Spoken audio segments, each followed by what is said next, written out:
E-channels, SEP, Halloween. I felt like you had to do something with like that kind of holiday. Oh, definitely.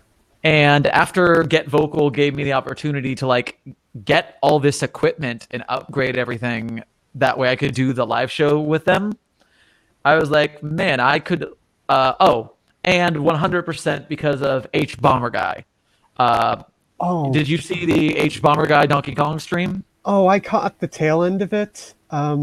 So I saw what he did there, and like he didn't expect it to blow up. I don't expect this to blow up, but the fact that like he did that by accident made me go, oh well, I can see what he did and try it myself. And I really like having like you guys on camera with me, like helping out. That makes it like even better. And like yeah, LGBT causes. I live outside of San Francisco, so it's kind of a big deal out here. I live in I live in like the suburban outskirts of Houston, so it's kind of a. I mean, on one hand, it's Houston. On the other hand, it's Texas. So kind of Yeah, a you mix. need a little bit of both. Uh,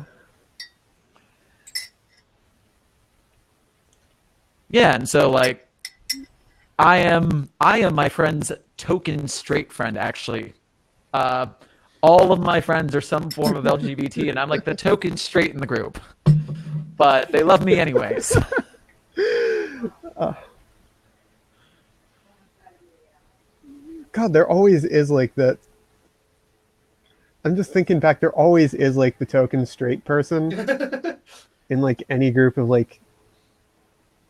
And my like girlfriend Katie is like, we all need allies, right? yeah. But yeah, H Bomber Guy did that stream. It was amazing, and I'm just like, you know what? Halloween's a really good opportunity. I'm not nearly as big as him, but SCP is amazing and spooky, and maybe we'll make some good of this. So right now we've got like 4 donations. We're at $80, and we got a quarter way through our stream. So if we raise like $400, that's more than giving up a day of work was for me. So that's a bonus. Part 2, and we're doing good. And you guys are here with me, so I mean, thank y'all. Y'all are taking time out of your day at frickin' whatever time it is to like come read spooky stories with me. I appreciate that greatly.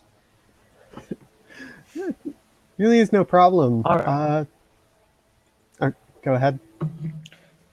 Oh no, you go ahead. I'm just making sure the text's all ready so we can continue. I'm good. I'm ready to start. Well, let me find where I was. Okay. When a customer attempts to purchase an item during the anomaly SCP-2523-1, entities will attempt to persuade them not to use monetary means to purchase the item. Instead, the entity will ask for a trade. Entities have accepted physical objects as well as more abstract concepts as fair trades. This has included hair, personal abilities, years of life, children, illicit drugs, memories, and emotions. For a full list, see Appendix B, SCP-2523, Non-Monetary Exchange. If the customer insists on paying with money, the entity will, with visible reluctance, accept. Customers appear to have permanently lost the traded quality in all cases that it is testable. Any item acquired by non-monetary means will manifest significant anomalous properties. The following is a partial list. See Appendix B for the full list. Item: prosthetic vampire fangs. Anomalous properties. Wearer develops an uncontrollable desire to consume blood. Any vertebrae blood is acceptable, as well as the ability to induce a state of extreme suggestibility via conversation. Exchanged for 30 grams of heroin. Item: a dark chocolate candy bar. Anomalous properties. After consuming the bar, the subject lost all interest in food and did not show any signs of starvation despite consuming nothing else for 28 days. Exchanged for the memory of a childhood family trip. Item: 300 plastic spiders. Anomalous properties. Purchaser was inspired to consume the spiders. Following the consumption of a spider, subject was able to excrete an otherwise non-anomalous living banded spider from bodily orifices and direct it telepathically. Exchanged for the ability to sing. Item. Sexy nurse costume. Anomalous properties.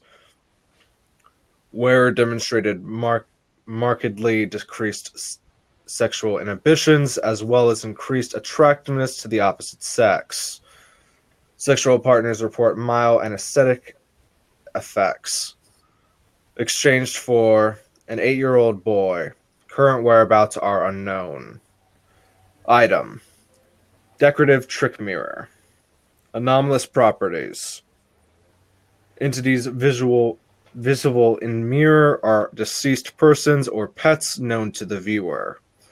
Exchanged for empathy. Item. Bag of roasted pumpkin seeds. Anomalous properties. Seeds originate from SCP-097. Exchanged for a tattoo depicting the rank chevrons of a United States Navy petty officer, first class. Tattoo was removed without scarring. Addenda. Ejection events.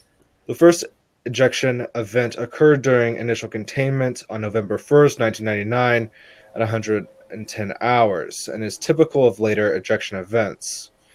Agent Magnuni attempted to physically block the entrance to the anomaly. An SCP-2523-1 entity emerged and asked Agent Magnani to leave. Magnani refused and began to suffer significant full-body pain, which increased in intensity until he complied. Afterwards, Magnani reported having bad luck, and statistical analysis determined that he and area where he was stationed were suffering a significantly high number of unfortunate coincidences. This condition ended with his death in a car accident on January 25th, 2000. It is suspected as a contributing factor in 17 injuries, 4 fatalities, and 1 Category 3 breach event at area. Further testing has determined that this effect persists for 366 days. Once ejected, personnel are unable to re-enter the anomaly even after the 366-day period has expired. Detention of SCP-2523-1 entity. Interviewed. SCP-2523-1 entity with name tag reading Bobby Goodman. Interviewer. Agent Rosati. Forward. On October 31st, 2001 at 2000 hours, MTF-013 agents abducted an SCP-2523-1 entity to Site-42 for questioning and containment. It is described as having canine ears, a primate muzzle, and disproportionately long arms and legs. See Appendix A for a full description. Entity was successfully secured with iron restraints. 3 013 team members were ejected from the anomaly as a consequence of the operation. Begin log. November 1st, 2001, 200 hours. So, Bobby, would you like to tell me about where you work? I don't work, human. I sell things. Tell me about the things you sell, then. Oh, we sell delicious things, wonderful things, things of joy and darkness, things from the land of youth, things from the land of death, and things from the border country. Come by! Who are you? You humans, always so forgetful. Such a delight. At summer's end, the gates of the border country are opened wide. We have come to sell our wares at this time, as we did in the... what's the word for places in the shadow that cannot be reached from now? The past? We're the in-between people, the border people, vassals neither to hot, radiant summer or cold, merciless winter. We're the autumn people. Why only seasonal Halloween stores and not others? The in-between places, they're ours. They too live only here, in the edge of summer. Why do you prefer to trade for things and not money? Money has no value. It is only a medium of exchange. We crave only things of value. For these, we can trade in the world.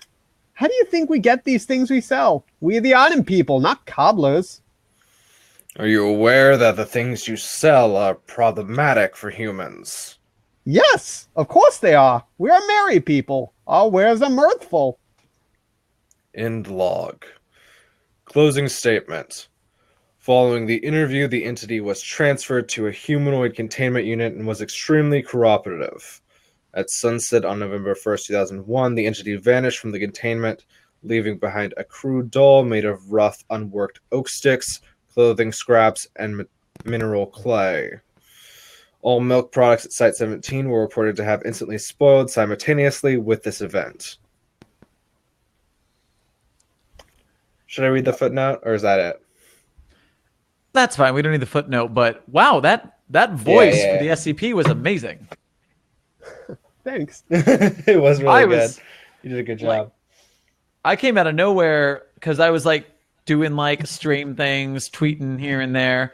And I saw, at first I thought Randoms was doing it. And then I saw him like drinking water like a gosh darn ventriloquist. And it was really good. Thank you for that. I enjoyed that a lot. Yeah, voice training does that. I like sang for, God, I was 8 when I've been singing for at least 15 years. Oh, fantastic. I was actually in show choir myself for middle school and high school. Oh yeah, Neat. Singers. I was in choir for high school. Middle school, I was in orchestra for like 2 years, and then I was a library assistant. Yeah, Let's see. All right. So next story in line. Oh, everybody in the YouTube, don't forget to donate to the cause. I'm putting that donation link in the chat again. Don't forget that. Got to say that every so often. Rawr, rawr, rawr, rawr, rawr. Donate. Lol. God, I almost want to read like something by Nicolini. Tremendous comedy author. I worked with... Let's do it. Let's hit him. What are you? Do you have one in mind? I mean, the one I have in mind is like the one I'm most familiar with. Are we gentrified yet? Which is pretty much because I worked on it with him. But that might be a bit risque.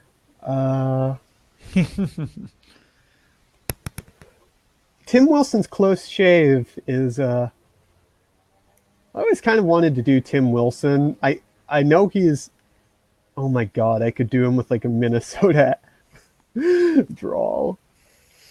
Tim Wilson's Close Shave.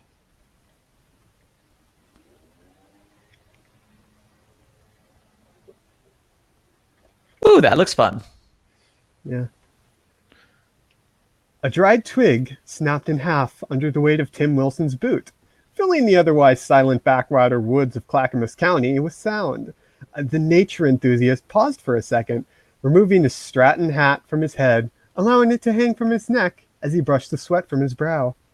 Though the head honcho of Wilson Center was not usually the one in charge of tracking down critters, 3 of his employees have failed to bring this particular one in, so it was up to him to step up and boost morale. But this was exhausting work, and he could use a rest. A mossy boulder lay just ahead, perfect for sitting on for a short break. Wilson tugged on his backpack straps, slinging it off his body and setting it down before laying on the boulder. He sighed in relief, the cold, damp moss feeling divine against his hot and sweaty back. Ah, he grinned, rocking to and fro to cool his back. Once cooled, he leaned up and reached for his bag while scooting closer to the shade provided by a nearby tree. Wilson produced a notebook, pen, and energy bar.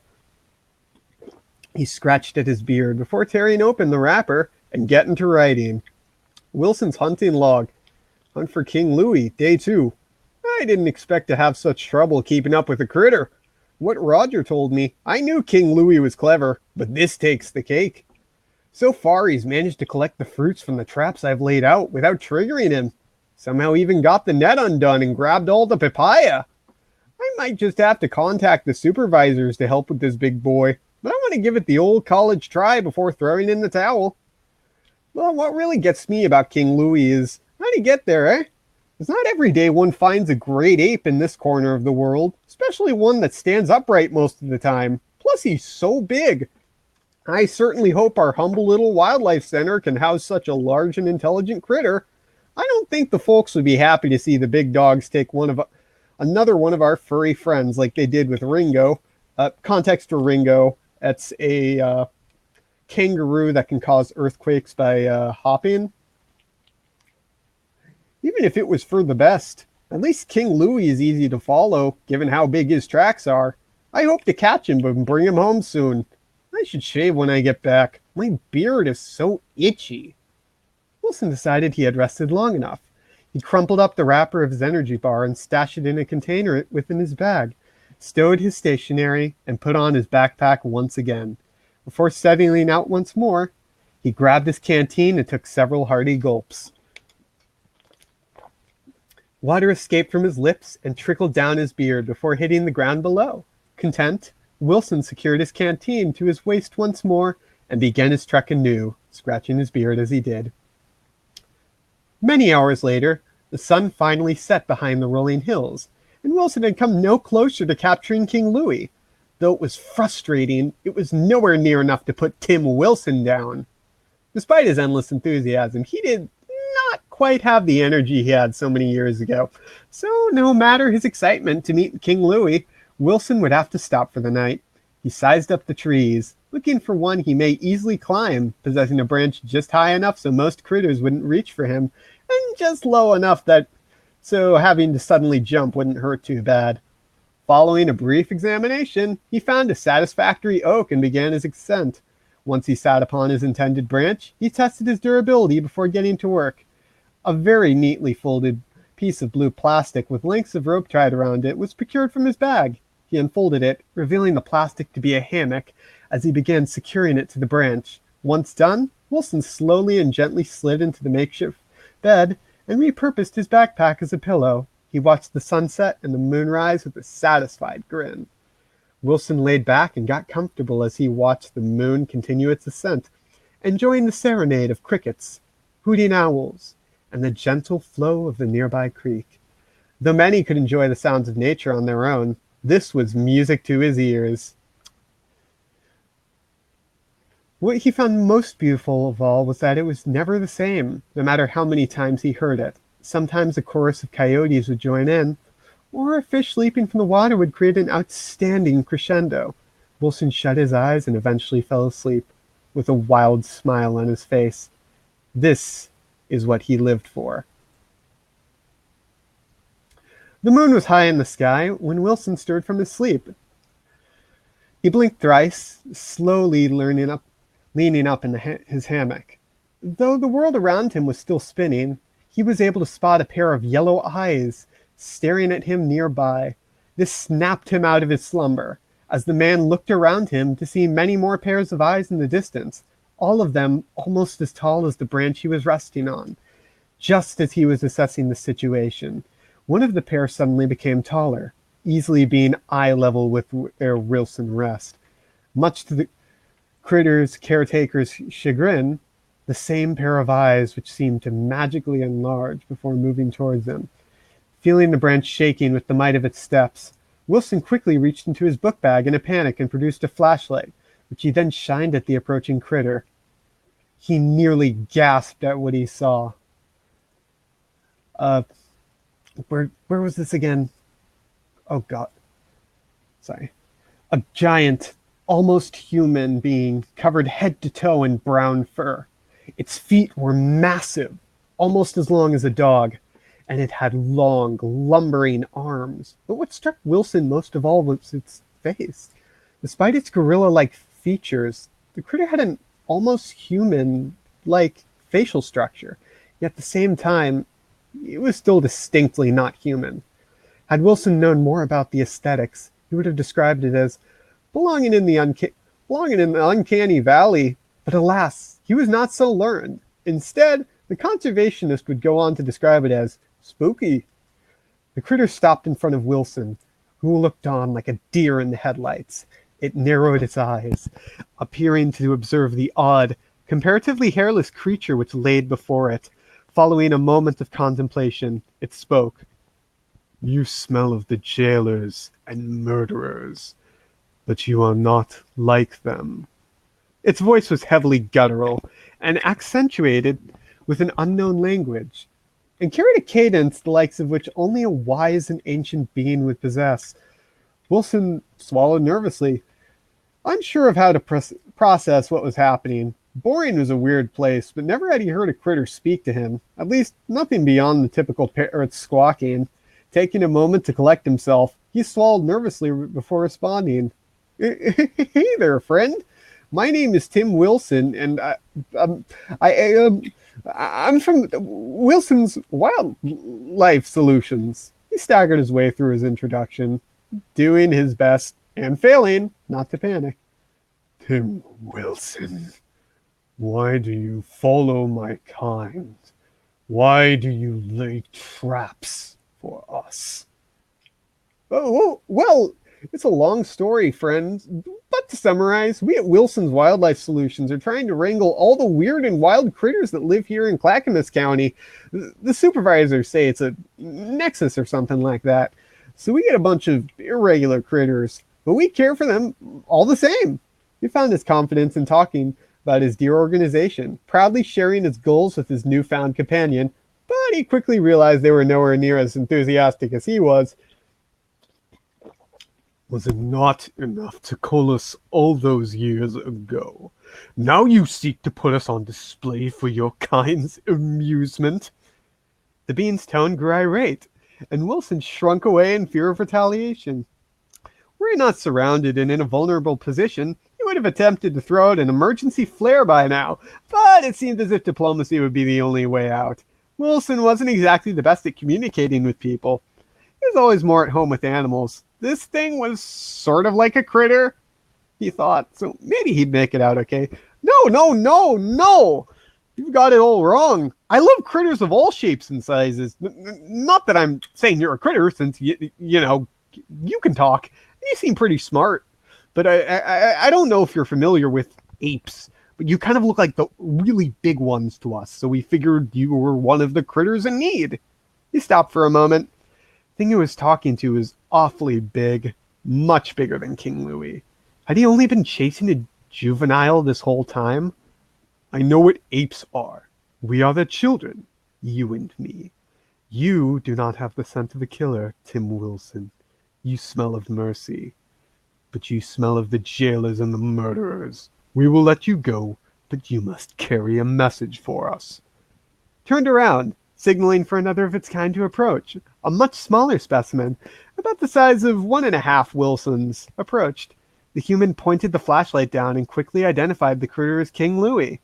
Wilson's attention was immediately brought back to the much larger being he was speaking to earlier, as it ripped a long piece of trunk from a nearby tree, then handed it to the smaller one, who in turn accepted it and used a sharp rock to scrawl a message into the wood. Once done, the trunk was returned to its originator, who then handed it to Wilson. Before he could look it over, the being spoke again. Go when day breaks. Do not return unless the jailers are in agreement. With that, it turned around, as did all the other pairs of eyes in King Louis. Wilson was alone once more. He would not sleep again for the remainder of the night and watched the moon set, then the sunrise. Birds began chirping as the forest came to life with a different set of characters.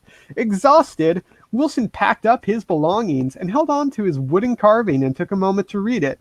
Though it was roughly etched and barely legible, he was able to understand what it read. We forgive you. Given choice now, not forever. Let us back in. He set out for the nearest clearing, where he set off an emergency flare and awaited extraction from the center.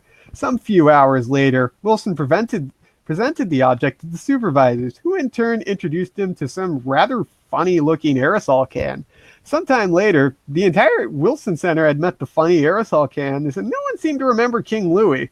Not even the computers, journals, or critter profiles. It was business as usual at the center, with only the nagging problem being Wilson's own beard. So damn itchy. Perhaps he should consider a shave. Yeah, that's Tim Wilson's Close Shave by Uncle Nicolini. Great author. I love Tim Wilson. I love the concept that there's such a peaceful way to handle SCPs that are harmless. God, yeah. I remember like when I first read Wilson's Wildlife Solutions, I feel like I immediately messaged like I don't think she was my girlfriend at the time, but like I think I messaged her and said basically, God, I wish this was real. Well, he's just like so pure. He just cares so much about like the animals, and like it's such a neat concept because like the rest of all the SCP stuff is just like real dark. Sort of like to have this character who just like works with the Foundation and isn't like at odds with them to keep creatures who aren't going to harm anyone safe. Yeah, I know Dark Stuff and Nicolini are co-writing a novel-length tale series about basically the rise of Tim Wilson and the eventual like overtaking of Wilson's Wildlife Solutions by his daughter Faye, who That sounds wonderful. yeah, look out for it. I think it's Take It Away, My Darling. Look out for that. So wholesome. So wholesome.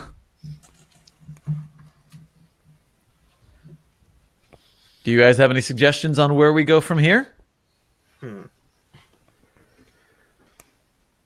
Give me 1 second because I'm rearranging stuff. If you guys have stuff, though, you feel free to read it. Let's see. I can take off the Moon Champion. Do you have any international? I do not have any internationals on my request list right now, but I love doing them when we can highlight them. I'm trying to think of like. Of course, there's a lot of good stuff. There's, of course, The Day the Earth Stopped Being Flat. Ooh, that already sounds interesting. And by the way, Kevin Ashenbrenner in the chat asked, can we ask you guys any fan-related questions about you guys or your channel or experience or contributions to the wiki? Of course you can. Totally. In between stories, we are happy to chitter-chatter. My girlfriend Katie says, try to stop me. Of course. Try to stop me. So yes, if you have anything you would like to add in, ask in the chat. You totally can.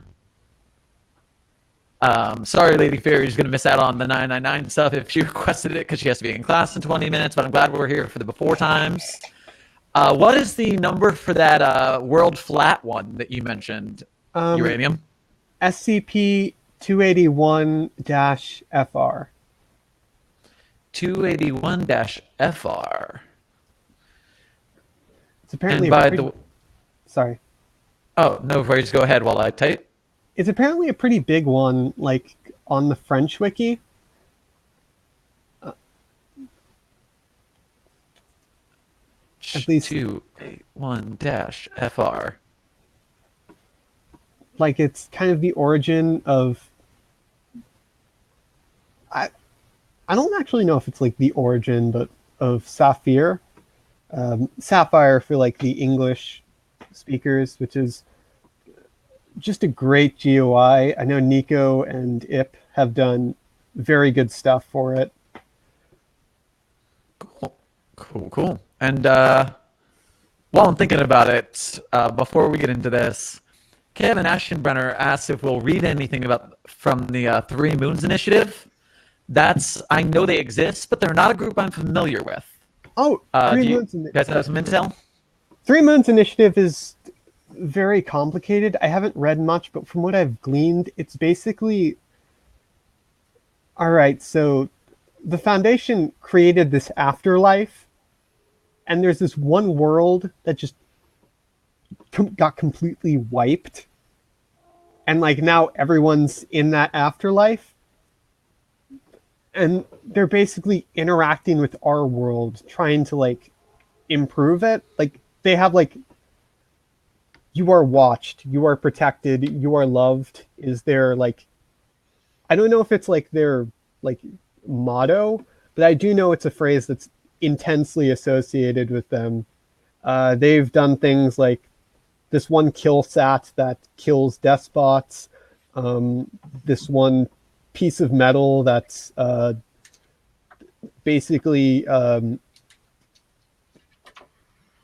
basically the moment like something immoral happens in fiction, a bunch of these like 3 Triple Moon Initiative cops just come in to try to write things. I would not read that one. It gets pretty dark. Well, we have the American culture rule going on today, which is it's fine as long as it's gory. As long as there's no sex, you can stab a boob, but you can't see it normal way. Yay, American culture. I think my like issue with it is like there's like the initial document references like A Clockwork Orange, which is kind of intrinsically tied with some of that bad shit, and B, a film I'm not going to mention here because I do not want people Googling it. Oh, Lord. Have you heard of the term Euroschlock? I have not. I'm now intensely curious in ways I don't want to be. The idea is that like in Europe, you can get away with a lot more in like art films. So like a lot of people have just made very pretentious exploitation films, basically, that just go far beyond what is typically considered good taste for a movie. Well, I've got an Lars idea. von Trier. How about if I take a stab at 281-FR, you guys pull up a good 3 Moon skip that one of y'all can read. That way we'll cover that request. Sound good? All right. Sure. Let's see what we can find for our good friend in the chat. In the meanwhile, SCP-281-FR. Warning. This document is initially authorized for personnel with a Mod 3 level accreditation only. You are about to consult sensitive information. You will not be subject to any memetic or amnestic agents during or after your reading. You will not be subject to any localization, incarceration, armed intervention, or execution. You have the right to know, but you are not obligated to. Item number, SCP-281-FR. Threat level, green. Object class, safe. Special containment procedures. SCP-281-FR is currently confined in a reinforced tungsten containment constraint within local site Dowd, an enclosed 50 square meter site located within Zone 88, codenamed Jalou, a military and scientific base officially belonging to the United States of America, but operated by the Global Occult Coalition. At least 4 agents must be positioned at local site Daoud at all times. Regular supplies must be provided by air. All censorship and disinformation operations have been managed by the Global Occult Coalition since the 1950s. These operations include shifting the official South Pole 4 kilometers from SCP-281-FR's location, and falsifying various kinds of information concerning the history of expeditions to Antarctica since 1911 and the fundamental geological and astronomical nature of the Earth. Regarding the GOC, local site Daoud is under regular pressure from the Global Occult Coalition, which is seeking to appropriate SCP-281-FR for security, strategical, political, and or religious reasons that are still unclear. These claims have lasted since the object was contained by the Foundation in 1948 and the late arrival of the Coalition's forces on site. However, given the diplomatic relations between the GOC and the Foundation, these pressures are so far not military in nature. In the event that the situation changes, the Bell Protocol must be initiated. regarding Oria.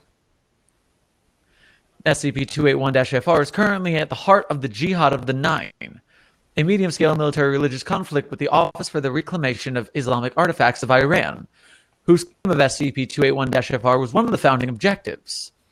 Due to the significant geographical distances between the South Pole and Oria bases, jihad operations against local Site-42 are rare but significant, performed mainly using thaumaturgical means.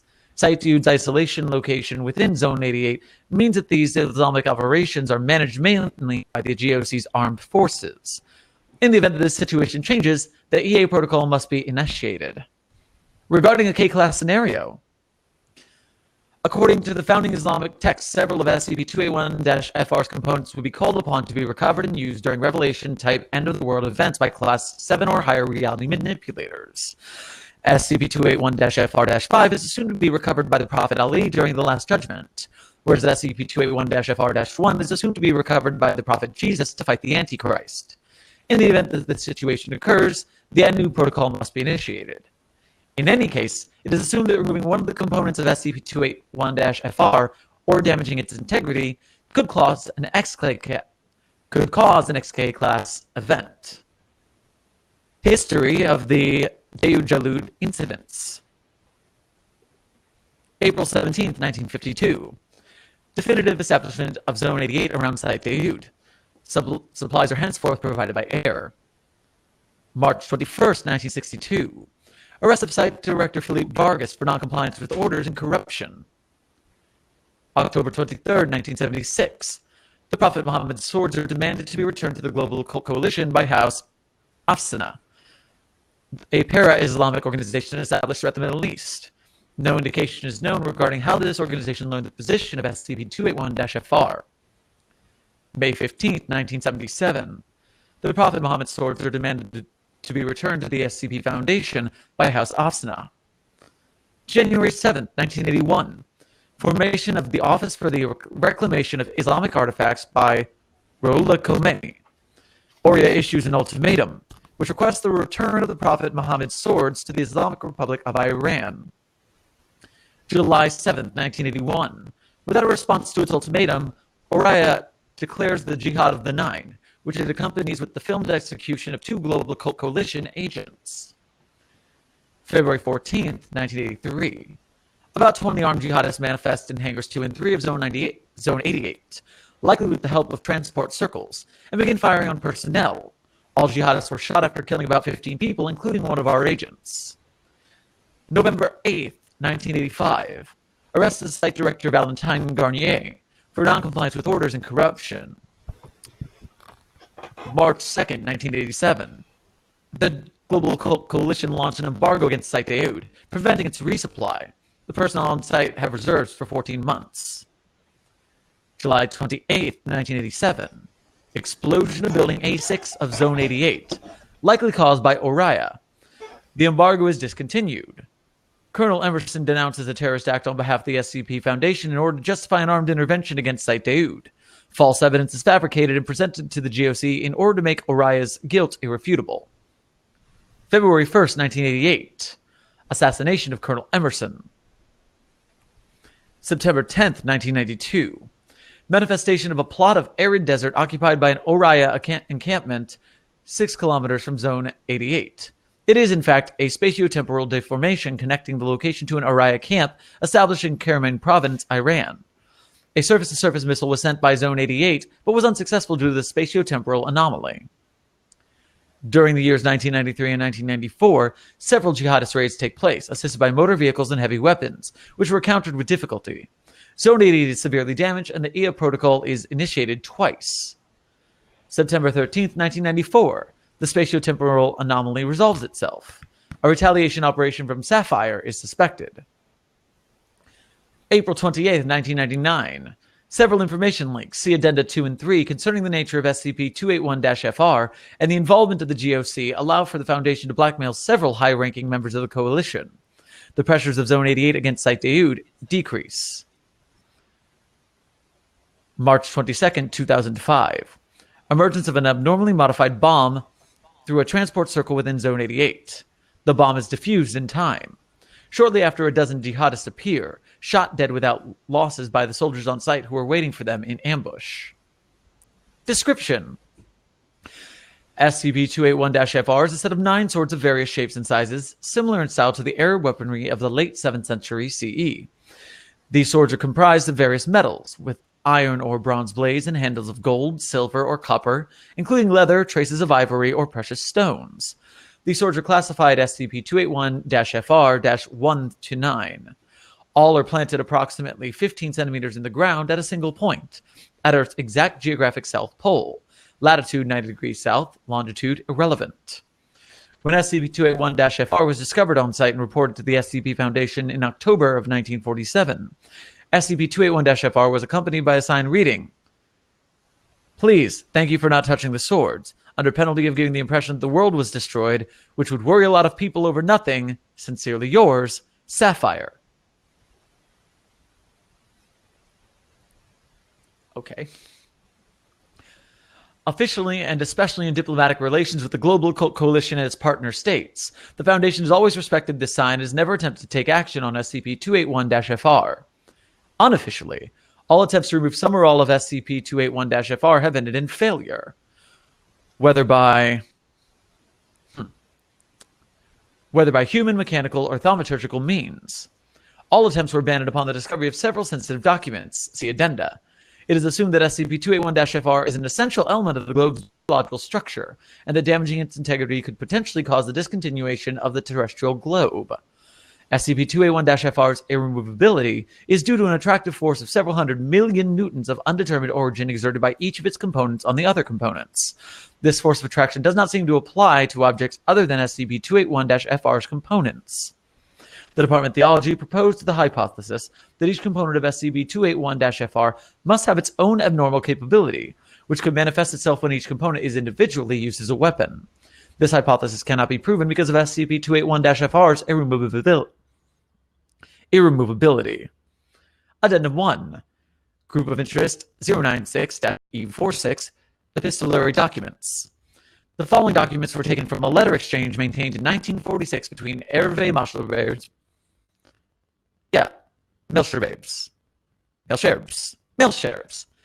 Melcherbs, former professor of applied mathematics at the Sorbonne University in Paris, and Patrick Silverstein, former consultant, data expunged. Never found. These letters were recovered during the dismantling of the Lodge of Paris in 2003 by Mobile Task Force Omega-5, codename The Jewelers. Show documents. February 14th, 1946. To my very dear colleague, Professor Hervé Melcherbs, head of the Lodge of Paris. My dear friend, I hope everything is going well for you, and that you do not have too many properties to rebuild in the old continent. I heard about your last operation, where the whole parish was put into orbit for a few minutes, just to properly show them that the Earth was round. Too bad they were brought back a little too late, but I'm sure they had the time to fully realize their mistake before they passed away. What better to show them the truth after all? We have the same kind of problem here, known as the Universal Zetetic Society. A bunch of retards who not only refuse to accept centuries of concrete and proven scientific evidence, but also claim to be zetetic and rational while doubting the official agencies, which they believe lie to them for personal gain. Imagine the image they give of the real zetetic groups like us. Fortunately, I have some good news for both of us, which is the subject of this entire letter. Some colleagues working at NASA have assured me that thanks to Paperclip, a V-2 ballistic missile should be sent in the mesosphere, for purely scientific purposes between now and the 24th of October, and it will be equipped with a camera. Finally, we will have photographic and indisputable evidence that the Earth is round to be widely broadcast, an unstoppable means of popularization, which should eliminate the bad skeptics from the landscape. Tell me if you're interested. I'll send you a copy of the photographs as soon as possible, so that Sapphire's European lodges can have them ahead of all the media. With kind regards, Patrick V. Silverstein. February 20th, 1946. To my very dear colleague, Professor Patrick Silverstein, head of the Lodge of New York.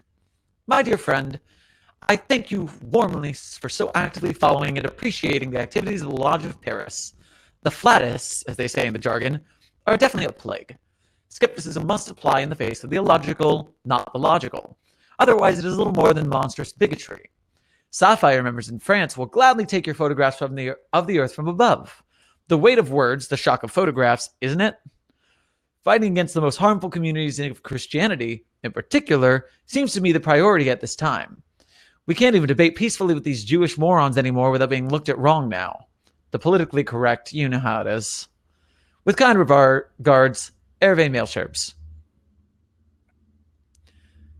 October 27th, 1946. To my very dear colleague, Professor Hervé Melcherbs, head of the Lodge of Paris. My dear friend. Well. Shit. Shit.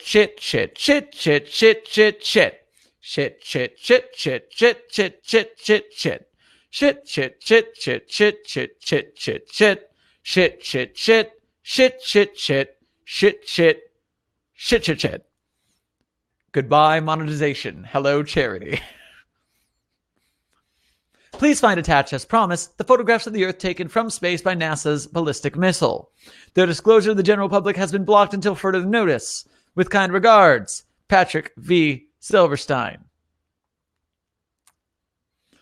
October 29th, 1946.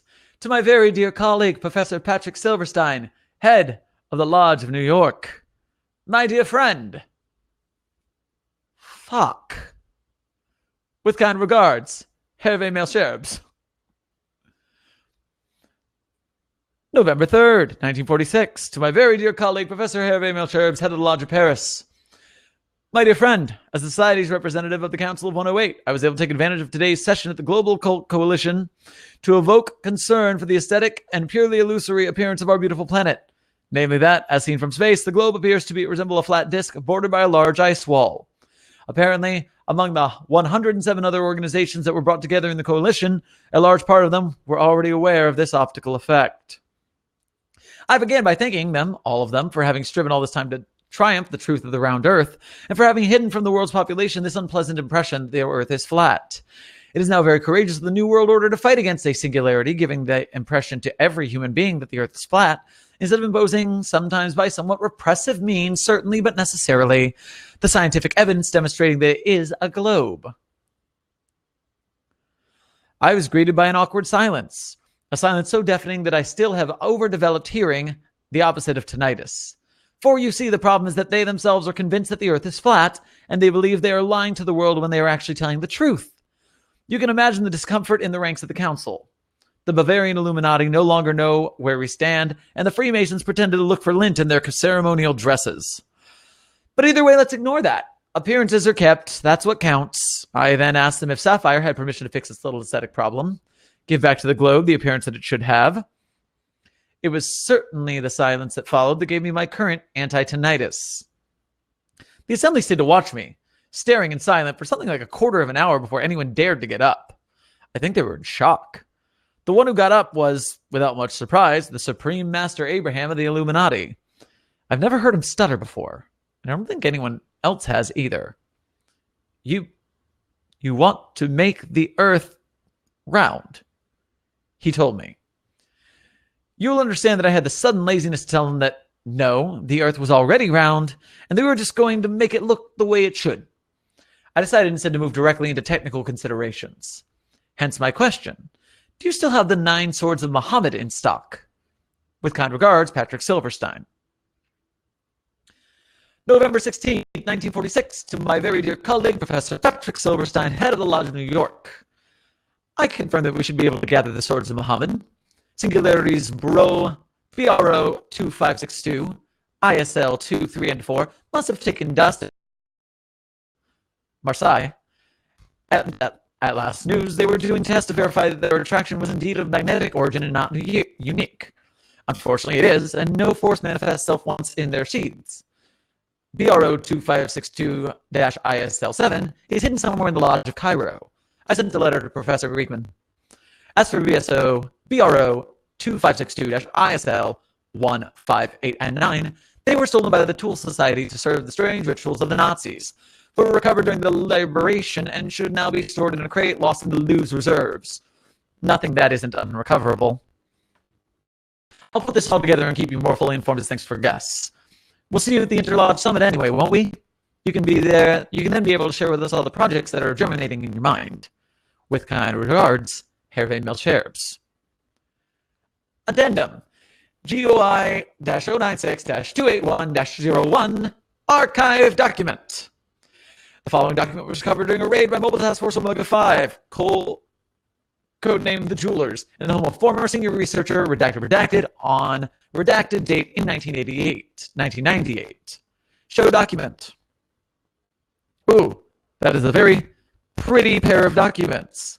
I'm just going to turn this around and show you the pretty documents real quick because I have a camera. And I can be like, oh, no, knock things over. So I can show you this pretty document that's very, very pretty.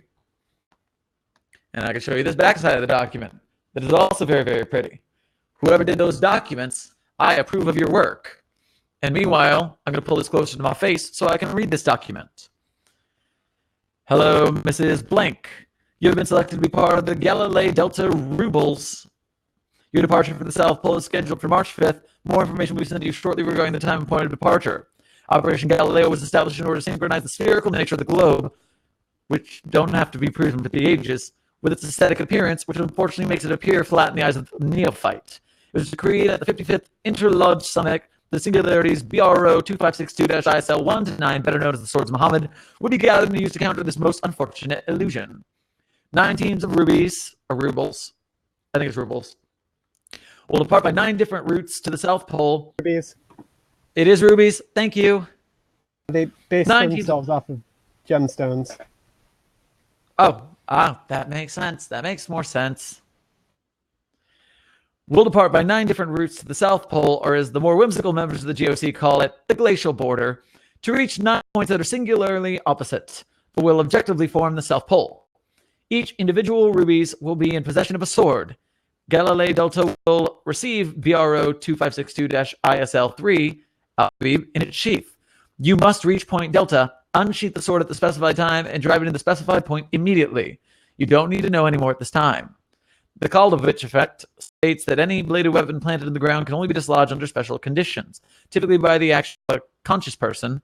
This effect should ensure a firm grip of the singularities in the Earth's crust and assure that the crust will bend seamlessly by accompanying the attraction the singularities exert on each other until they meet at point Alpha Prime, which in fact corresponds with the true South Pole. The Earth's crust will remain in a coherent and stable whole. It should be noted that its deformation will only be illusory, and that the mere concept of trying to deform it would be perfectly ridiculous. For the operation's entire duration, do not unsheath the singularity before your specified time. Yours sincerely, Redacted. And so yes, we're going to put these swords into the ground at the specified points of the, quote, so-called ice wall, and we're going to make the Earth not look flat, because it is most definitely not flat. Addendum 3, GOC-281-01 archive document. The following document was taken from the archives of the platform, a cutting-edge top-secret proto-informatics network implemented to enable members of the Council of 108, constituting the High Command of the Global Occult Coalition, to communicate remotely in real time. A copy of these archives was provided to us by an anonymous informant, codenamed Pinhead, in 1999. Show document. Sequence P12-22. Time 1400 hours 56 minutes. Date January 9th. All the practices of the New World Order have seen. The United Church of Satan, the Argenteum Astrum, and 80 others validate. The Bavarian Illuminati appeal to the practices of the New World Order. You have been heard and your fears are legitimate. What process do they intend to use? What will happen to the colonies established on the other side? What about the Great Eye? What about our diplomatic relations with the Vrilia? We hear you and want to reassure you. The Society of the Atheist Partisans of Progress for the halt of the... The Society of the Atheist Partisans of Progress for the halt of the irrational and religious enemy is, as you know, difficult to regulate and very discreet, but harmless. The initial plans for the Galileo project were to be communicated to us last Monday. They weren't, but Professor Silverstein announced a delay and assured us that they would be as soon as the details were finalized. He insisted on the problems of independence dear to the Atheist Society, which have already been debated here. All the practices of the New World Order have seen. The United Church of Satan, the Argentine Astrum, and 25 others validate. The members of the Majestic 12 nevertheless remind protesters that as members of the Council, and therefore of the New World Order, whether some like it or not, the Atheist Society has all of our confidence in developing a plan that is discreet, functional, and without adverse consequences.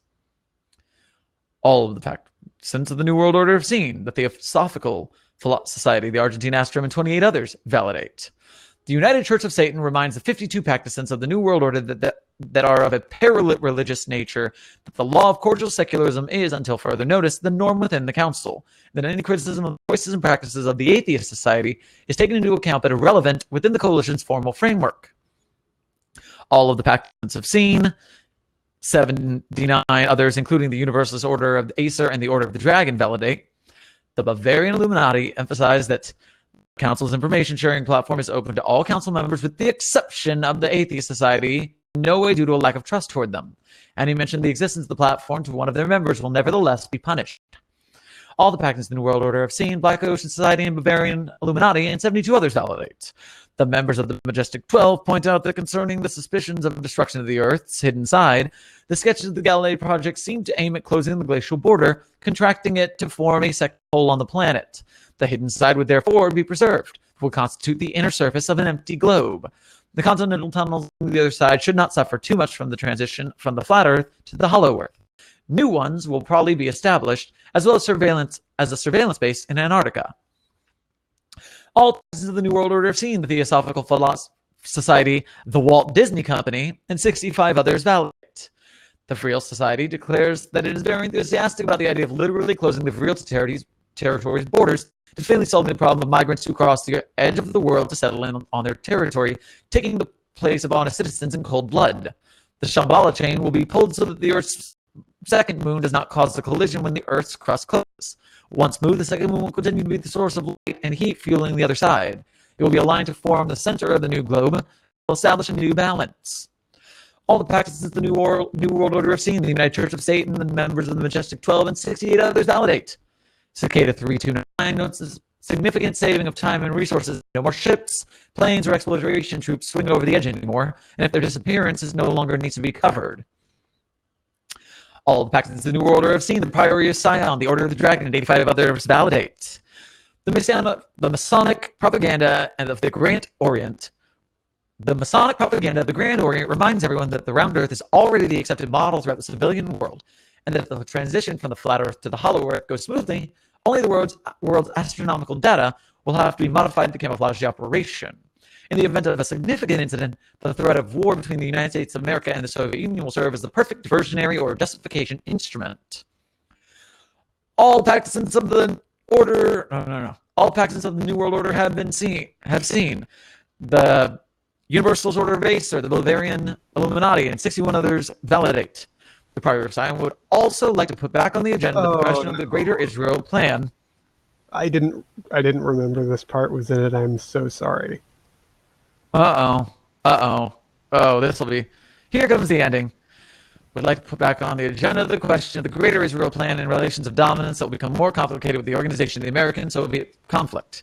Is a great replacement so relevant in the high American spheres and above how it should be, and indeed should it be, addressed in the Soviet territories. End of sequence P12-22.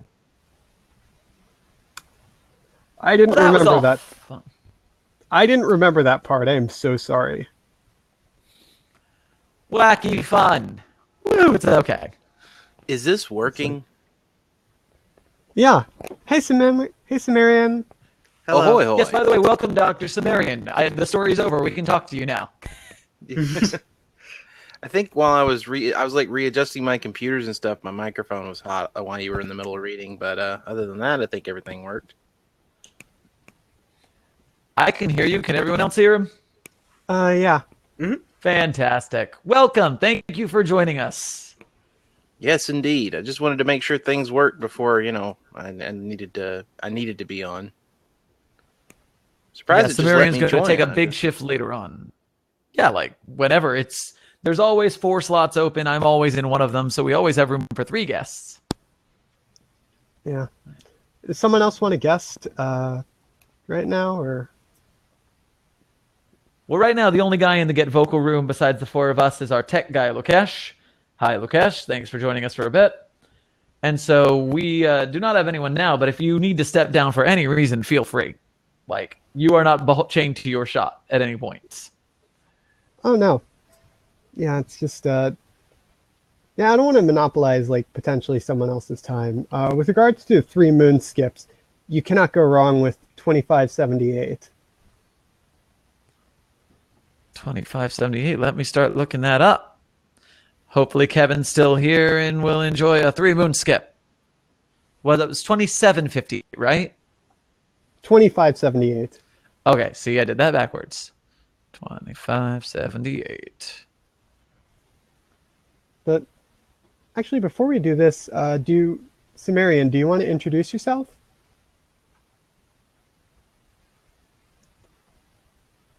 I mean, I'm Dr. Sumerian. I have a YouTube channel where I, do things SCP related, and I am an author of well over 100 articles on the SCP Wiki. Nice. A lot of articles. That's like 4 times as many as I have. That's You'll at get least there 20 eventually. times as many as I have. The thing is that even with Go me ahead, having Samara. over 100, I'm down to I'm what, in the 9th place for total in prolific authors on the prolific authors list. Although there's not a lot of space between 9 and like 3, so I can probably climb it pretty quickly over the next year. It's like, does Roger still have number 1, or did he get surpassed? No, there's no. That's no. He surpasses number 2 by like 120, 130 articles. God, I was there for his heyday, like back when Series 2 was just wrapping up. That was something. Yeah, he still writes about 1 or 2 articles every month, so it's just going to continue to keep gaining ground on everybody else.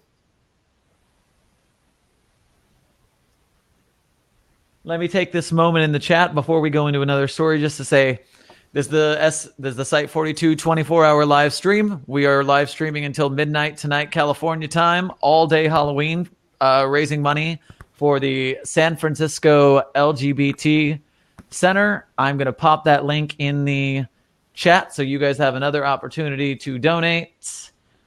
Stuff like that is always good to keep harping on. Addressing things in the YouTube chat for just a moment. Apparently my audio was crackling again. I'm sorry about that. Everyone's real excited that Sumerian's here. Apparently, Random's Jake has the most luxurious beard.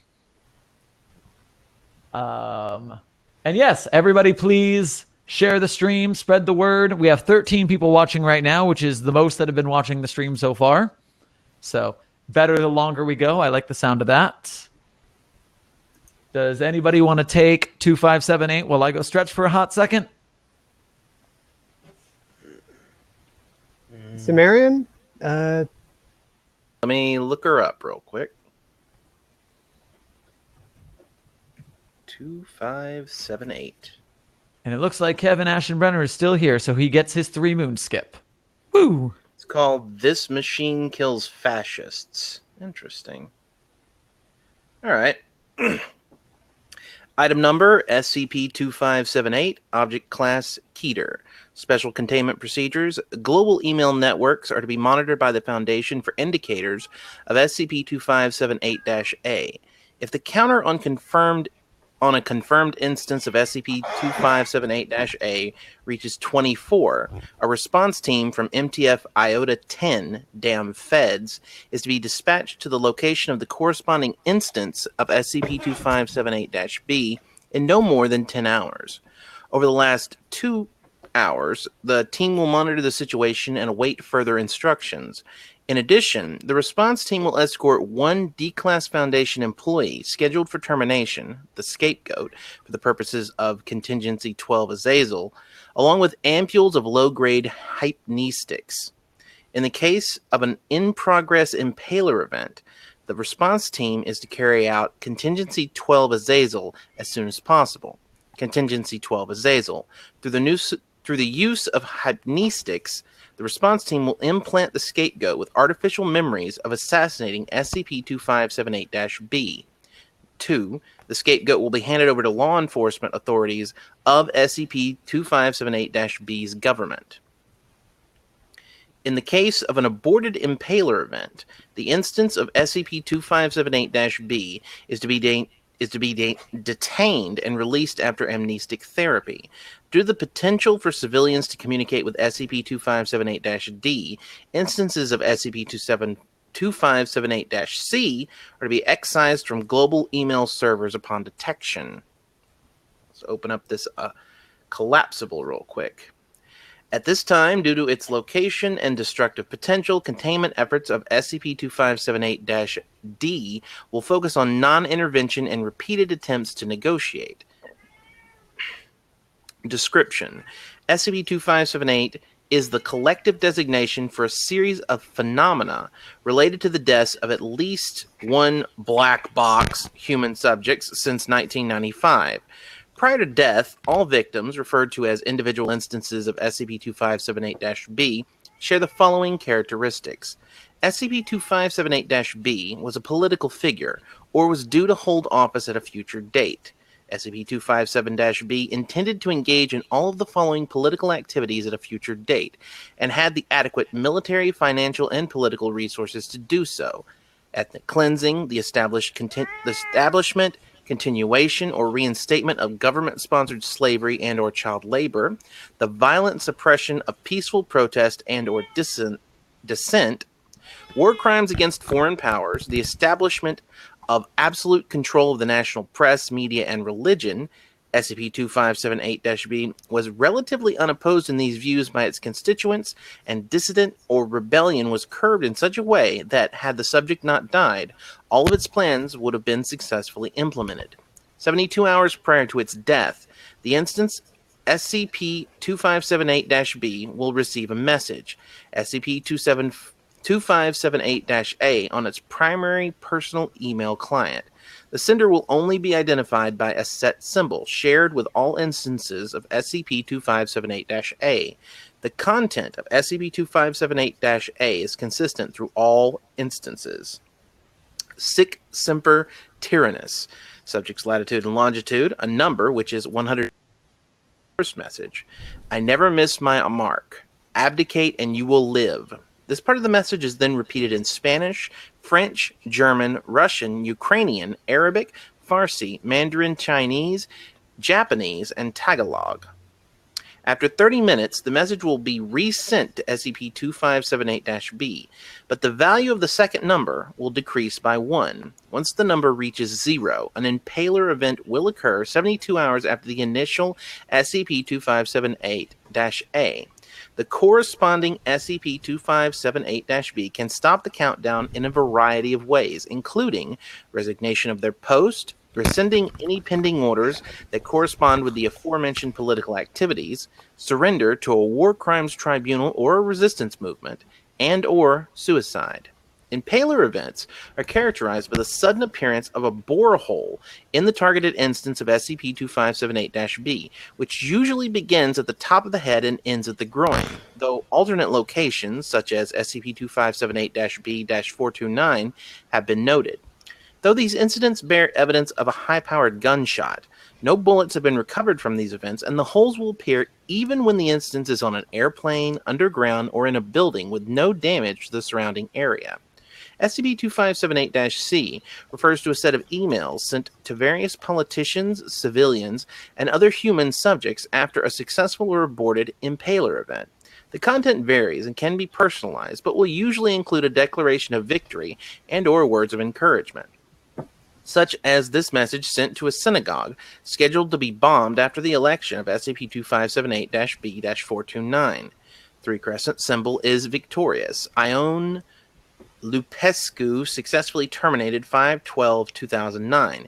Payment for services rendered. Abandon your fear of tyranny. Know that 3 crescent symbol will always watch over you. 3 crescent symbol will always protect you, and 3 crescent symbol will always love you. The entire content of this message is then repeated in Spanish, French, German, Russian, Ukrainian, Arabic, Farsi, Mandarin Chinese, Japanese, and Tagalog. We have another We have another collapsible. SCP-2578-B is a metallic spacecraft approximately 3 meters in length. It has been identified as a source of all impaler events. You know, it's funny when I'm reading this, I can't help but want to add my own little commentary to it, but I'm just going to keep going. It has been identified as a source of all impaler events and SCP-2578-A and C transmissions. Whether SCP-2578-D is a manned or unmanned spacecraft is unknown at this time. The origin of SCP-2578-D is unknown, but its design has been noted as similar to that of a horseshoe crab. This is believed to be an aesthetic design choice rather than to serve a definitive purpose. Various painted decals of the triple crescent symbol associated with SCP-2578-A and C have been identified on its sides from satellite photography. The tail of SCP-2578-D can be positioned from 3 points of articulation. The tip of the tail contains what appears to be a projectile weapon system used to carry out impaler events. The mechanism behind this weapon is not currently understood. In addition to this weapon, it also contains an unknown amount of surface-mounted energy projection devices. See Incident 2578-1427 for more information. The location of SCP-2578-D varies as needed to carry out its objectives and avoid detection, but it will rarely descend lower than 4,000 kilometers above the Earth's surface. The propulsion mechanism of SCP-2578-D is unknown. Let's scroll down a little bit here. Addendum. Excerpts of the log of recorded SCP-2578-B instances. Designation. SCP-2578-B-013. Name, title, of course I get all these things to pronounce. Radovan Karadzic, President of the Republic of Srpska. Occurred 4/19/1996. Note from Dr. Naismith. As of 7/21/2008, the current procedures are to take precedent over all former containment procedures. I'm sorry. Framing D-Class for killing politicians isn't pretty, but our alternative medicine guru cover-up after SCP-2578 caused the disappearance of a Kartazik.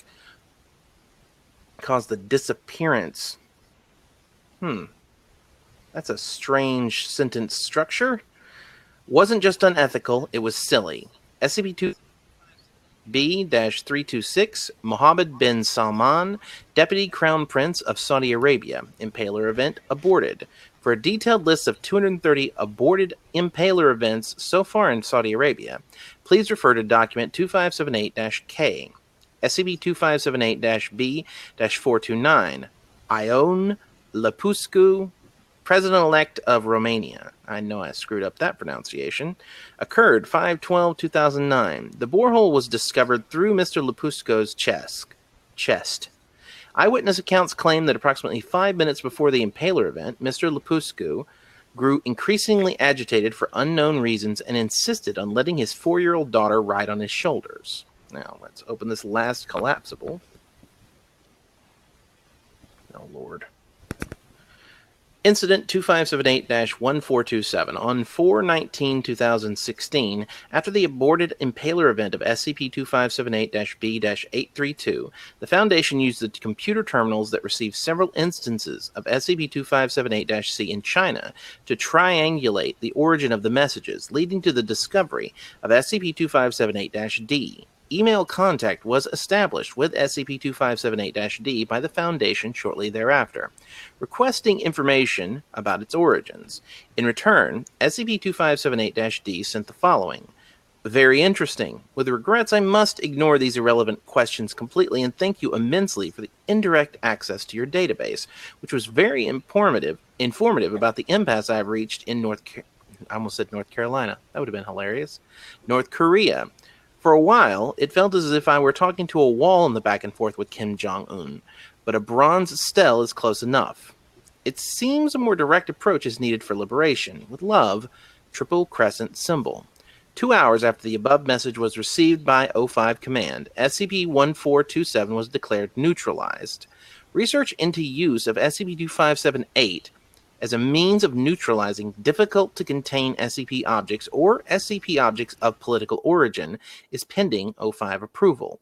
Incident 2578-1427 timeline. 1715. Containment step of SCP-1427 terminated in a simultaneous impaler event without warning. Emails of apology sent to containment staff's families from SCP-2578-D. 1429. SCP-2578-D sighted in the stratosphere over Pyongyang, descending rapidly from high Earth orbit. 1731. SCP-2578-D infiltrates the containment area of SCP-1427 and begins bombardment with projected energy weapons on the end of its tendrils. 1732. 1427 sustains heavy damage and snaps in two. SCP-2578-D begins to retreat, apparently leaving the Stell for neutralized. Leaving the Stell for neutralized. That's, again, strange sentence structures. 1734. As an apparent defense mechanism, SCP-1427 begins to exhibit higher than usual output of electromagnetic energy, causing irreversible psychological damage to all those who were previously under its control. 1736. SCP-2578-D returns, latches onto both halves of SCP-1427, and rapidly ascends into high Earth orbit. 1753. The two halves of SCP-1427 are seen by a Foundation satellite drifting in the direction of the Sun. At 2012, Dr. Naismith received the following message from SCP-2578-D. 3 crescent symbol is victorious. Regrettably, I could not stop the Stell from delivering its cowardly parting shot towards its slaves. Even so, their current plight is better than life as it had been only a day prior. I thank you for your assistance, friend. Also, I have sustained heavy external damage from expending this much energy in a short period of time. So, if any tyrants come up while I'm in auto repair for the next week, I'm afraid they'll have to wait a bit longer. And that's the article. Fantastic. Thank you. That was interesting. Yeah, Triple Moons I is. suppose. Sorry. No, you go ahead. Triple Moons is interesting. The main themes I've gotten from it so far appear to be catharsis, benevolent despotism, watchdog, and moral righteousness, things like that.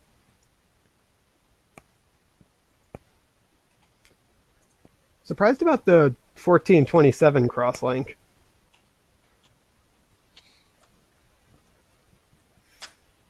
And by the way, good news Get during more and more that. co- Good news during that stream, we hit our 5th donation, and we broke $100. So we have raised $100 for the charity now. Go us, go team, we did it. Oh, The current goal is $1,000, and that would be a fun one-day goal.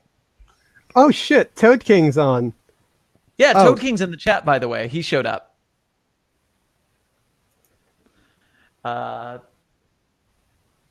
And Sumerian's being thanks for his reading, sir. Good. yes, I saw that. You're welcome. I am pretty on. Yeah.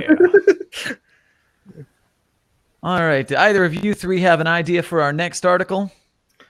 Well, I do have another 3 Crescent article.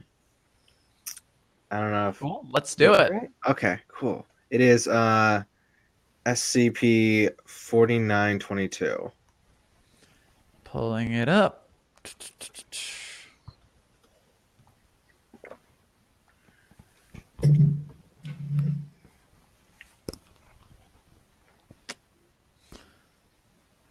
All right. You want this one, Jake? Sure. All right. Item number SCP-4922. Object class Keter. Special containment procedures. 4 instances of SCP-4922 have been contained at Site-59's maximum security wing. Each cell has been fitted with a Naismith Henderson lambda wave sink. These are to remain operational at all times, with at least 3 backup power sources.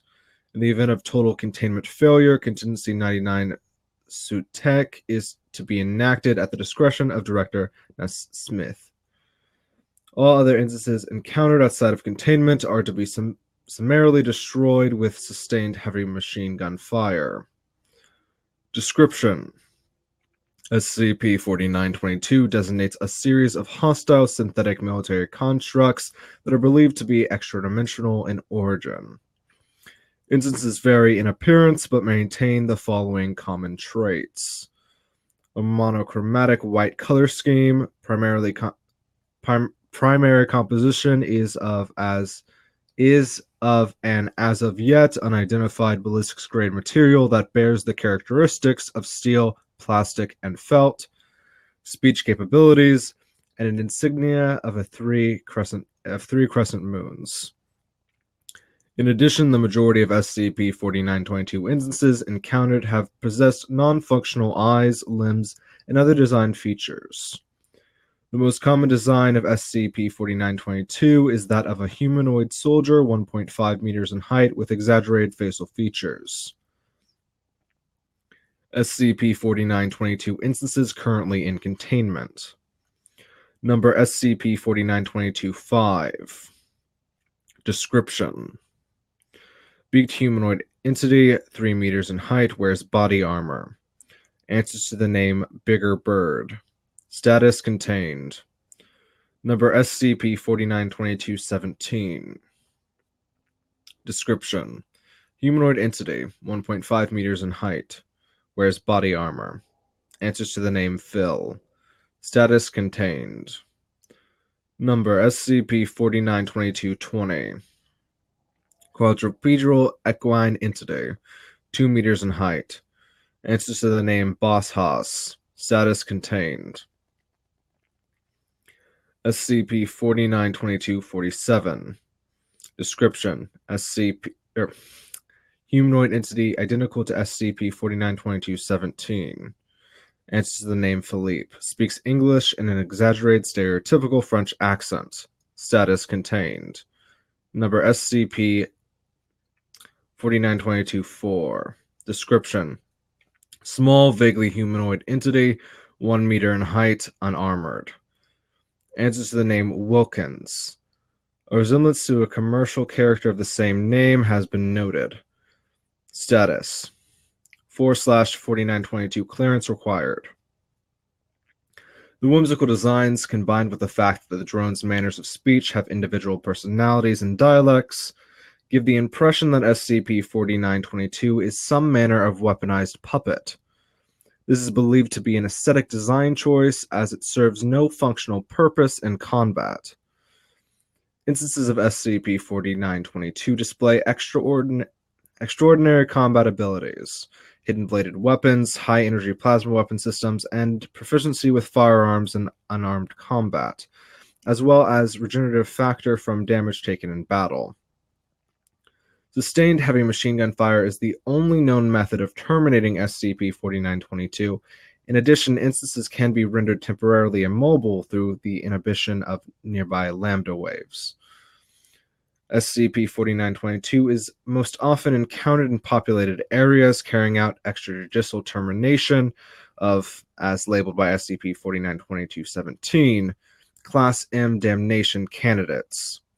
Confirmed deaths caused by SCP-4922 have included, but are not limited to, Chaos Insurgency operatives, serial rapists, leaders in the neo-Nazi community and similar organizations, members of the now-defunct Group of Interest 24-174, Daughters of Bogal Mountain, members of the now-defunct Brazen Heart, and at least 50 male Okapi.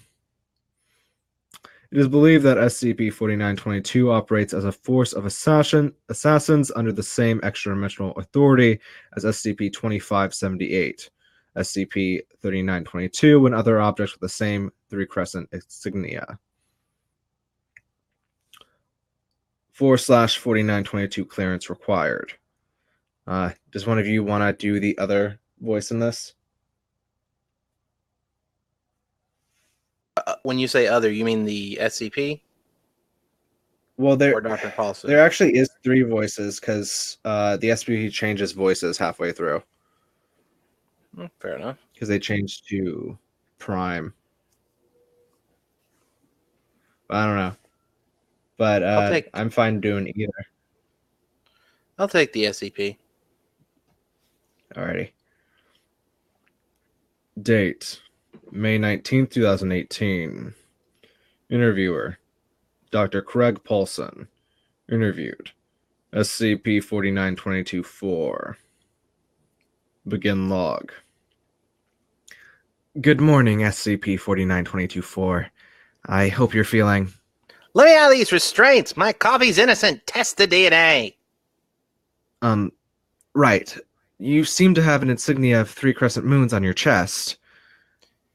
That's right. And you know what I don't have? A nice, hot, refreshing cup of wilt. What is your connection to the 3 Moons Initiative? Huh. Well, looks like you've been doing your homework. I guess the coffee stick ain't gonna hold up for much longer, is it? Please answer the question. Right. Okay, so I'm one of their drones. I work for the Psychotronics division. They sent us over from the other side because only inorganic matter can break out of carbonic, and the Masters controls my every move. If you're a drone, what purpose does your personality serve? Well, now that's just rude. The Master controls all blank redacted of us at once from a chemical sarcophagus, and he doesn't get another vacation for at least a century. He takes whatever playtime he can get. Who is this Master? Would you like to talk to him? Because I don't know how much I'm allowed to say in my own voice. May I? SCP-4922-4 falls limp in its restraints, remaining unresponsive for 5 seconds. A male voice, heretofore person of interest 4922 Prime, emanates from its body. Might this be Dr. Craig Paulson? Right. To whom am I speaking? Colonel James Henson, a 3 Moons Initiative Humanity Defense Corps, Psychotronics Division. You are loved, yada, yada, yada. At your service. Wait, Henson, as in Jim? Only the Pinko from 2N goes by Jim. I'm James from Earth, Universal Iteration 2L. So, let me guess. Next question. Why are you a killer? There wouldn't have been name-calling involved, but I would like to understand your motivation. Nah, you can say you like it. I'm a killer. Never wanted to be one, but that's my job, and I'm proud. Like my 2N counterpart. I knew the puppets could entertain people of all ages, that they could teach. Then, well, back in '89, the whole Earth was going to go up in flames from some alien invasion, so the Lotus took our planet into Corbinic. Second Harvesting War. Approximately 10 seconds of silence. Sir? What? You think you're going to hear a detailed play-by-play of the worst 40 years of my life? It's been 573 years, but it's still too goddamn soon. Jalakara knows my mind's only a fraction of what it was from the acid. Perhaps just the cliff notes? A 10,000-meter tall witch queen ate me with a fistful of other humans, digested me, shat me out with the rest, and told me to come back again some time when I've got some better seasoning. You call it Corbinic all you want, but it's hell, and everybody, good, bad, whatever, goes to the same hell. 3 Moons are the only people looking out for the little guy in all the sand, blood, and teeth. I wanted to help them do that, and if helping them means helping their divine intervention and or secret police BS, then so be it. They saw use in my puppetry for defending the colonies. They saw a big enough imagination for the Psychotronics division to weaponize. So that's when I made the next logical step in all this. I spent my time among the living, touching the hearts of good people. And now you can terrify the hearts of evil people. Bingo. Look, Dr. Paulson, between you and I, Your foundation's going down the toilet, but I've been watching your actions through this puppet for a while. The boys in Psychotronics R&D could use a bright mind like yours. What do you say? Pays better. You get a free vacation decade when you sign up, and your mom misses you. My mother is dead. Exactly. So how about it? No, thank you. Still not convinced, huh? Well, how about I take you on a tour of the place? SCP-4922 Prime self-destructs, killing Dr. Paulson in the explosion. End log. Rude. I quite like that one. There, Eh. Dave You Fool is Dave You Fool is just a very good writer. These are some of the initiatives articles I've read and or heard. I don't know. I mean, I've seen a similar theme to them, but I'm not entirely. I think it's pretty funny that Jim Henson's the evil puppet master. That was, I like that a little bit. Yeah. Let's see. And also that last line again, that ending. End with a bang, right? All right. No I've kidding. got my tweets done. What's up? Oh, I guess said no kidding. So, All right. How about a little fifthist karaoke? Excuse me? I said, how about a little fifthist karaoke with Constellation Starfish's hit single, You and Me, by Morgan. Name of that tale, is it You and Me? Yeah. You and me. It's so good. I played this for my girlfriend back when she visited in January. Yeah, it's track 4, You and Me, and there's actually a version on the Is it on this page? Yeah, we're gonna put it on the EP. Leads to the file, which leads to Oh yeah, there we go. Oboe Band Geeks 99's very good rendition, which I'm probably going to draw from if you allow me to sing this. If it plays through the YouTube, I'm down.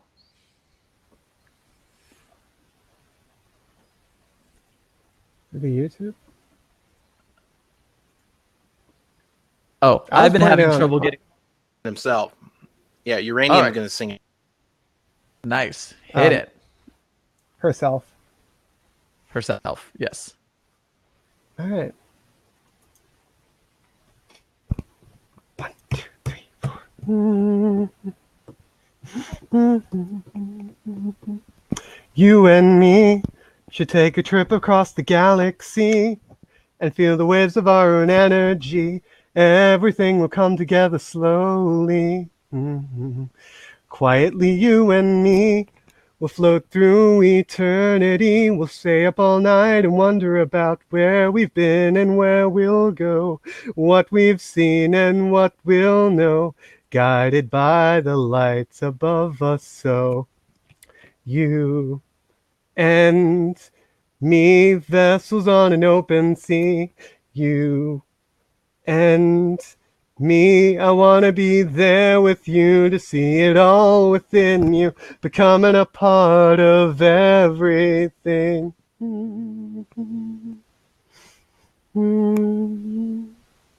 You and me have seen the planets dancing around merrily, dreamt about those far-off things that cannot help but make us sing about the beauty of the skies and how we want to live. All you and me will finish our time here one day eventually, and when we're gone, we'll look up there, see us grinning ear to ear. They follow us to heaven's arms, so infinitely greater, something that surpasses all our hopes and dreams. You and Me, vessels on an open sea. You and me. I want to be there with you to see it all within you, becoming a part of everything. I don't want you to think that this is just a passing thought. I've dreamt about it ever since the day you came and caught my heart. I'll give you this eternity, keep it by your side, so I can be there with you when you lay down and die. But don't weep for me, darling, there's nothing left to fear.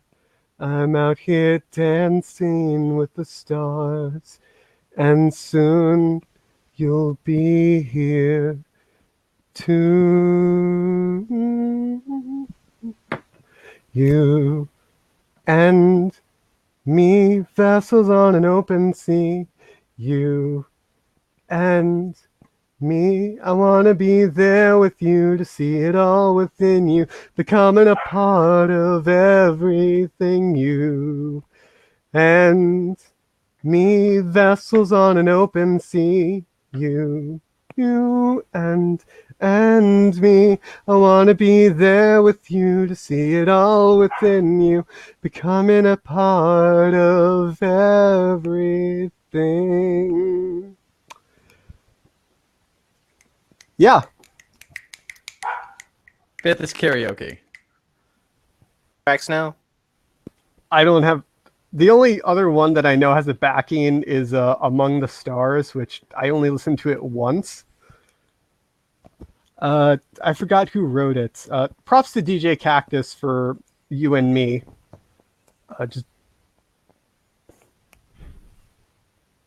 Say, that sounds pretty good. Shit. Yeah, we kind of did go over like the. Oh, the shift. You're right. Sorry about That's that. okay. That's okay, because the shift started late. We didn't lose any of the recording, but we might as well make the shift to shift 5 so we don't have that same problem. This is shift 4, right? Yeah, it's shift 4 part 2. And so at this point of the video, we will be adjourning for 2 minutes to switch shifts. And so get vocalers, you're going to drop out of this room and go to the shift 5 room. And then YouTubers, you can jump into the next video that goes live in a little bit. We will be back after a slight intermission, changing tapes. BRB.